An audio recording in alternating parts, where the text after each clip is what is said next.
All right, hello. This is my final literacy position statement. I chose to do it in the form of a PowerPoint.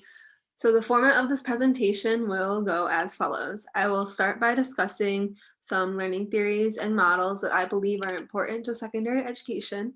I will then discuss the approaches to reading. I will discuss some of the approaches to reading that are mentioned in the Tavani text and the text by Laura Robb. I will then talk about my Student of the Week topic and critical literacy. And then I will go into different ways to include English language learners in the classroom. And last, I will discuss digital literacy from the Eisenbach text that we read this semester. So starting out with theories and models, the following information comes from the Tracy and Morrow text that we started the semester with. So first, I think that inquiry learning theory is really important for the secondary education classroom. It is important to choose projects, books, articles, videos, and any other lesson material that applies to your students' interests so that they will want to learn more about it. It's also important to provide them with learning opportunities that require them to dig a little bit deeper or do some more investigation into a topic. This just really helps deepen their interest and get them really involved in the learning process. Social learning theory. So I think that it's really important to let students collaborate and discuss in the classroom because this is key to their development and their overall success of understanding topics. Giving students time to discuss what they just learned with their peers will deepen their understanding, and it can bring up new ideas or new questions that they may have about the topic. Social constructivism. So what I wanted to focus on here is the zone of proximal development because this is a key component to any successful and functioning classroom.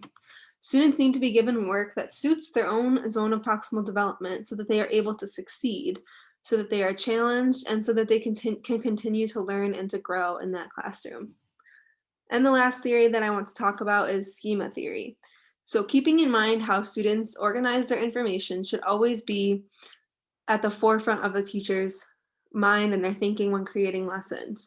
Remembering how to provide students with connections or help them make connections to what they already know is so important for their storing of information. The model that I want to talk about is the information processing theory and model. So I wanted to touch on this model because it has made an impact on myself and the way that I view teaching. I remember learning about this model in my undergrad, and I think it is such an important image about the flow of information as we take it in. So as a teacher, we need to remember that students will not recognize that they should be taking in information or learning something if they are not paying attention to it. And they will not pay attention to something that they are not interested in. So keeping students engaged is key to them completing this process and storing new information in their long-term memory. Now I'm going to talk about some of the different approaches to reading that Tovani mentions in her I read it but don't get it text. So first is fake reading. When students are fake reading, they are just going through the motions or reading the words on the page in the order that they appear. They aren't making any meaning from those words and they aren't comprehending what is on the page. They are not making connections with the story or the characters. In this chapter, Tovani talks about the first time she learned how to read, and it wasn't until she was in a staff development program reading club. She had a light bulb moment where she realized that we make our own meaning from what we read and that there is no wrong answer. By listening to the other readers in that group, she was able to see the importance of making connections, picturing the story, and all of the other things that good readers do while reading. She then goes on to explain an activity that she did with her students where they thought about a book from their childhood that they read so many times they could recite it. This activity was done to help students recognize that they have had positive interactions with books and that they can again. They just need strategies to make meaning from a text. So all this chapter was mostly focused on the fact that there are a lot of students out there that just read and go through the motions and don't really know how to make meaning from the text. So the first step to getting them to do that is showing them that they have made it in the past and they can do it again. They just need to learn the tools to do so. So now I want to talk a little bit about the purpose, setting a purpose for reading. So teaching students how to make their own purpose for reading will make a huge difference in the way that they view reading and how they comprehend what they are reading. Purpose for reading helps determine what information is important in the text, what the students will take away, and what strategies they use during and after reading. So this quote from the reading says, "When I ask students why they read outside of school, they usually have a reason, but they think it doesn't count because it isn't school related." This quote really stood out to me because while I was reading the chapter, I just thought about how important it is that students recognize that if they're reading outside of school, whether it be a cookbook, whether it be a video game text that's telling them what to do in the story, or whether it be an actual book that they're reading for fun, all of that is reading experience, and all of that is important for them to realize that they're understanding what that reading is saying. So even if they didn't think that it mattered for school, it does matter, and the teacher wants to know about all of that, because you can take that information and tell them, like, you did set a purpose for reading. This is why setting a purpose is important, and you can use this in the future when you're reading at any time. So you were reading that video game text so that you knew what was going to happen next, or so that you knew what that character was saying, and you read that recipe so you could make food. So then you can explain to your students, this is why we set a purpose for reading, and recognizing why we're reading something is important. This chapter also discusses an activity that can be done to show students the importance of setting purpose. This was the house story example. I thought this activity was very impactful when we did it in class, and I think that it would be really interesting to use it with students. I think they would get a kick out of using all the different colors on the page and looking for the different things, because they're just kind of silly things to look at a text with, like reading the text from the point of view of a house robber or a house salesman or someone looking to buy a house. I think students would really enjoy that, and I think it would really get the message across that setting a purpose for reading is really important. So, addressing confusion. When students do not know how to make meaning, they get confused. Students need to be taught how to address their confusion, because they will not ask for help when they are confused. Students often think that they are the only ones who don't know what's going on, or that they're the only ones with a question when they aren't. By teaching them strategies to fix their confusion, they will be able to better comprehend a text. Something that I found to be important from this chapter was the chart about the different types of voices readers hear. There is the reciting voice, which happens when the reader is simply reading the words and not making any connections. The conversation voice, which happens when the reader interacts with a text, but it can come across in two different ways. There's the interacting voice and the distracting voice. So the interacting voice helps to make connections, ask questions, and agree or disagree with the text. But the distracting voice starts out with trying to make connections, but it gets pulled off course by a thought or a question that comes about from the text. By teaching students about these different voices, they are able to identify which one is happening while they're reading and see if that reading voice is a factor in their confusion. So while they're reading, if you see that they're getting confused or getting frustrated, if they know about these different types of voices, you can ask them, like, were you reading with your connection or your interacting voice, or were you reading with your distraction voice? Because if you were getting distracted, you might need to go back and reread to solve your confusion. Some fix-it strategies. So when students run into confusion while reading, or they are unable to make meaning from a text, there are many different fix-up strategies that they can use to correct that. These strategies include make a connection, predict, stop and think, question, reflect through writing, visualize, and retell or reread. One of these strategies that I think is important is the ability to retell what the students have read. When they become confused, it is important to have them retell what they remember and see where they actually became confused in the reading. So like I mentioned before with the distracting voice, if you ask students to tell you what they remember from the reading before they became distracted, you can help them figure out where they need to reread from. So if they remember where they became confused in the reading, they can go back to that point and begin to reread from there. A quote from this chapter that really stood out to me was, "In a few short years, these students will be on their own. They will have to read apartment leases, car loan contracts, income tax forms, and material associated with their jobs. It's one thing to quit reading a chapter out of a textbook and fail a test. It's quite a different matter to quit reading an income tax form and miss out on a refund." I just think it is so important that we remember as teachers that we aren't teaching students how to read so that they can pass a test.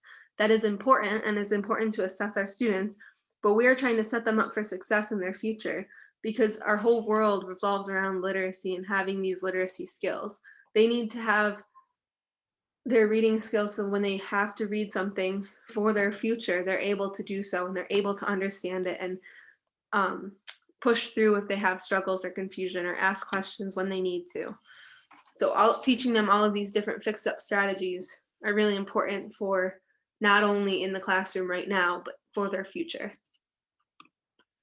And the last thing I want to talk about from the Tavani text is making connections. So making connections to the text is important. And these connections can either be text to self connections, text to text connections, or text to world connections. It is also important to connect reading strategies to all readings that a student does.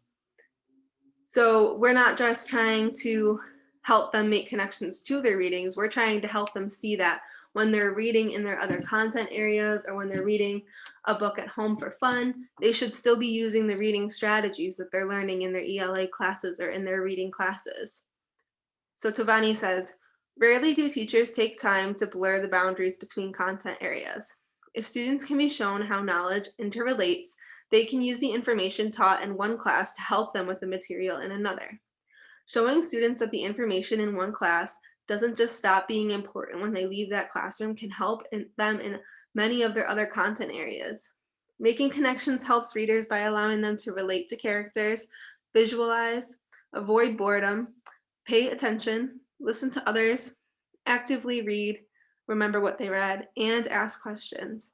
And good readers make connections between the new and the known.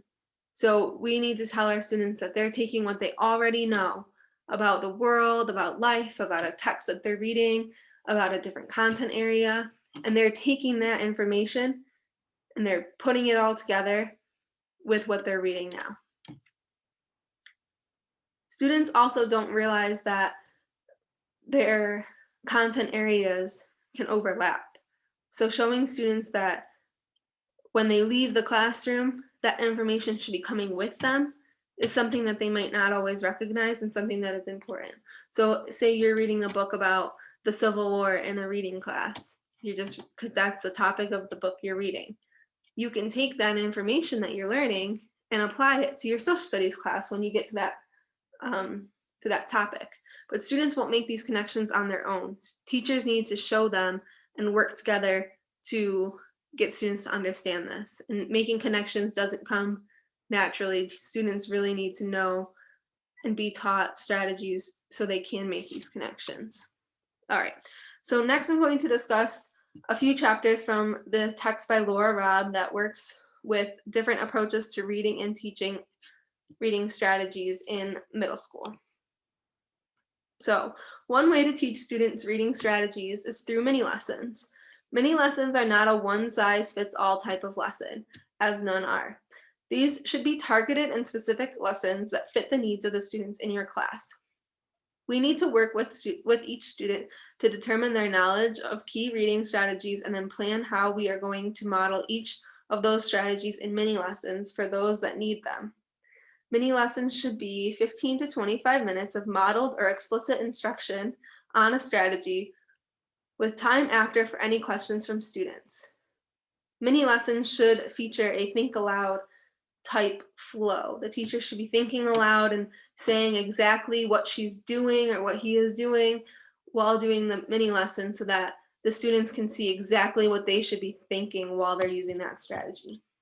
So there are mini lessons that will be done every year at the beginning of the year, and there are mini lessons that will be done in very small groups only when needed. It is all about what your students need at the time. So as I mentioned, when teaching a mini lessons, teachers should do a think aloud so students can see how they should be thinking when using the strategy. Another type of mini lesson that is really important in the classroom is a teachable moment. So teachable moments are important spur of the moment mini lessons that should be incorporated into every classroom. If you notice that a bunch of students need assistance on something, or you notice that a bunch of them got something a little bit confused, you can stop and use that teachable moment to quickly address that. Or if there's something else that comes up like in the world, or maybe like a kindness problem, you can take that time, pause, and do a little teachable moment about whatever you see the moment arise. All right, so building prior knowledge and vocabulary. Students need background knowledge so they have some sort of information to bring to a text. Teachers can help build students' background knowledge by giving them videos to watch before a reading, giving them a fun fact list, or asking them to look through a website or article about a topic before actually learning about it. By asking students what they already know about a topic, the teacher can activate their prior knowledge so students can start to make connections. Vocabulary is also an important factor in comprehension. Students need to be reading texts that are appropriate for their level of vocabulary. A teacher strategy that was mentioned in the text that I really liked was the use of a vocabulary list, allowing students to write down any vocabulary word they know about a topic or a lesson can help the teacher. So they write it down before the lesson starts, and this way the teacher will know what words the students already know or what words that they need to touch on before the lesson starts. I think that this type of activity would be really helpful when trying to plan a unit, and I will definitely incorporate this into my classroom in the future. And the last thing I want to talk about from the Rob text is self-monitoring. So self-monitoring is an important strategy for students to use while reading. Thinking about your own thinking is key to reading and understanding what was read. Students need to have conversations with themselves to see if they are getting what they have read. Metacognition is not an automatic skill, and it takes time for students to have a strong grasp on it, but metacognition is needed for self-monitoring. Teachers should provide students with words that are involved in self-monitoring, such as metacognition and in-the-head strategies, so they are able to identify what they are doing while they're reading. Teachers can model self-monitoring through think alouds in the classroom. So helping students understand that while they're reading, they should be seeing if the reading is making sense. Does what they just read in their head sound right? Does it make sense? And does it look right while they're reading? Okay, so now I'm going to talk a little bit about the ILA article I used for my Student of the Week presentation. I looked at pop culture in the classroom mixed with critical literacy, but I will talk about critical literacy a little bit more on the next slide. So bringing pop culture into the classroom can really enrich the learning environment and help students make connections to material. Think about the things you see or read on a daily basis and how they can connect to material in your classroom, or how it could impact your students' learning. The use of popular TV shows can help students visualize certain topics or add a new voice or opinion to the conversation.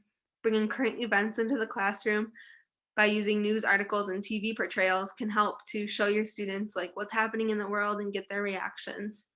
But be sure to keep your personal opinions neutral and present the students with an unbiased or as unbiased as possible source for information. Using examples from pop culture in the classroom can make material more relatable for students. They are also able to see the material in action, and it can help them make connections between the material and the world. Helping students connect pop culture and critical literacy can give them a new lens with which to view the world, and this can be tailored to specific subject areas. So now a little bit about critical literacy. So critical literacy is a way of thinking about curriculum, literacies, and the experiences of our students. It is the ability to read a text in an active and reflective manner to better understand power, inequality, and injustice in human relationships. Readers are active participants in the reading process, and they should use what they know to influence what they know.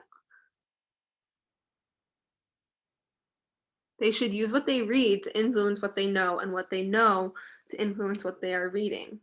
A quote that stood out to me from the freer reading was, "The understanding attained by critical reading of a text implies perceiving the relationship between text and context." This is important because it's important to make these connections between what you are reading and what is happening in the world at the time, or at the time that the text was written. As teachers, we should be there to help our students make these connections and push them to dive deeper in their outlook on the text and on the world. Advocacy and equity can be shown towards many aspects of education. For this presentation, I am focusing on 2 articles that discuss English language learners and code switching. So it is important to recognize that language is a big part of a person's identity, and all students should feel welcome in the classroom. And the students should all know that their voice matters. This article about code switching defined code switching as alternating or mixed use of 2 or more languages, especially within the same discourse. I found this graphic that talks about the reasons for code switching, and as you can see, there's just so many different reasons why people who speak more than one language would code switch. And I also just thought that another quote from the article that I read was about how, specifically for white teachers, which I connected with because I am a white teacher, this woman writing the article advised that we listen to our students about their experiences, and we educate ourselves on different race relations and just how to improve our teaching practices and help to impact our relationships with with students of color. So another way to use code switching in the classroom is by creating a discourse wall, and this could let students share their languages in the classroom and share their experiences in the classroom in a very safe and controlled way, where they can feel like they're welcomed and they have expression in the classroom. And this also involves demonstrating how complex terms and vocabulary from like the content that you're working with, can be transferred into more informal language or slang in other languages. So if you have a list of vocabulary words that you're going to be seeing in your next lesson, you could have all of the students throw out their different words for it in their language, and just have that inclusion and that recognition. And then just a quick thing about welcoming all learners. So people are looked down upon every day for being different, and making sure that your classroom is a safe space that is a judgment-free zone can make all the difference in a student's education. It's important to recognize that language might be a factor in your classroom, but it doesn't need to be a barrier. Another important thing I want to add about this is that there are many other ways to bring culture into the classroom. You can involve the community that you live in, or you can invite parents and students to share with the class. And this could be done online with the current times that we're in right now, or you could bring them in person. But as educators, we have the power to determine whether students feel included or excluded in our schools and classrooms.